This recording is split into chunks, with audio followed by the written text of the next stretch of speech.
रायजोआव खामानि मावनो नागिरदों वर्ल्ड इनभाइरनमेन्ट डे नि थाखाय बिफां गायनाय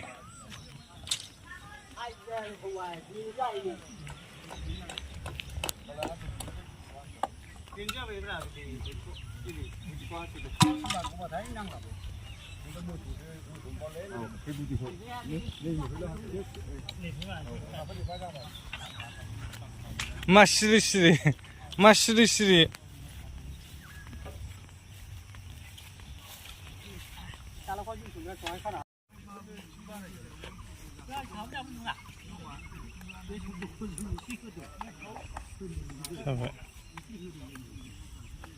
हेबजेनबाय खख्ला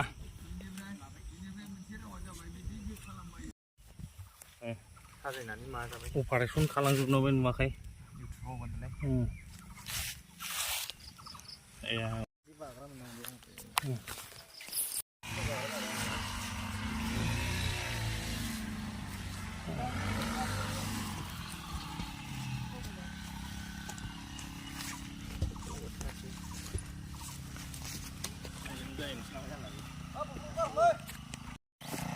वर्ल्ड इनभाइरनमेंट डे नि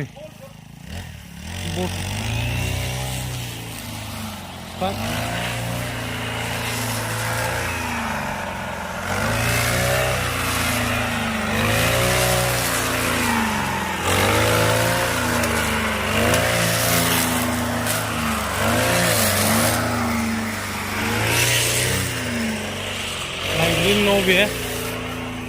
बयबो खस्थ' खालामलायनानै लुनाय बियो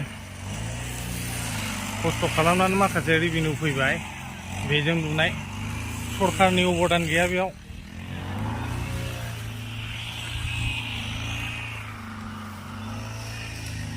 नैबे फायखाना हले फैदों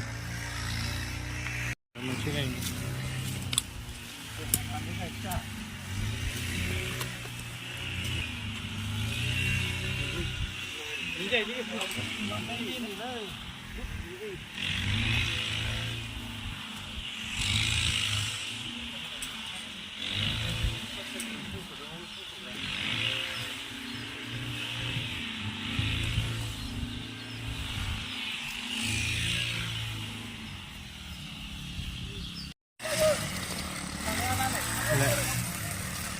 गायदो सेंग्राफोर गायदो दे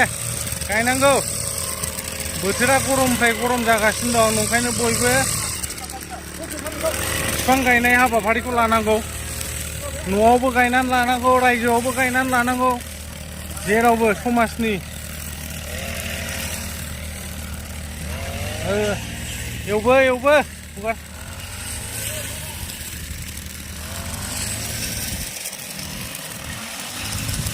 गंनैखा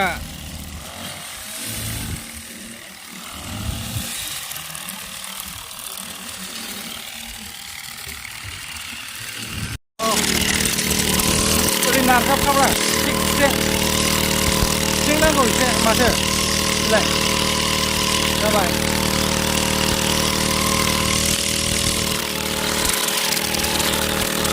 एसे खेंख्रा खालामनांगौ एसे खेंख्रा बुजिबाय जाबायना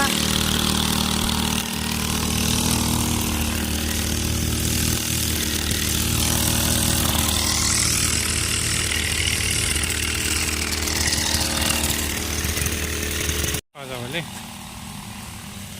साफा जाबाय थेङा बस गोखै थेङा नों नाम मोजां मामोनलाय थेङा राजिब